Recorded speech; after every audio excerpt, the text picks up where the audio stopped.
In 2003, my aunt Sarah and I traveled, she from Albuquerque and I from Baltimore, and we traveled here to William and Mary, to Jamestown to do research on our ancestor, Richard Buck. Reverend Buck was assigned from the bishop to come to the New World, be the second Anglican minister, and he arrived here on a ship. Well, he started out on a ship called the Sea Venture. It got separated from the rest of the fleet and turned in and got caught in a hurricane, which carried them, they would normally be going south toward the Canary Islands. This carried them actually straight across the Atlantic Ocean, and 3 days later they're bailing water for 3 days and nights from this hurricane and trying to plug the leak that was in the boat. And they run across this piece of land. Now this piece of land was known as the Isle of Devils,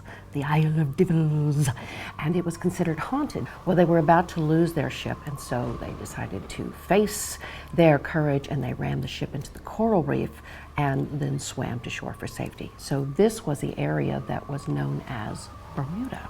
And Shakespeare reads about this story, and so this shipwrecked hurricane that happened in Bermuda is actually credited with being the inspiration for him writing The Tempest.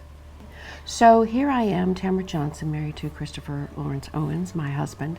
We start here, and we're going to kind of follow with my parents here, and then we follow my mother's line, and we pick up the name Cade very early into her line. And so we're going to follow this Cade name all the way back to the late 1600s, I believe that's what that is.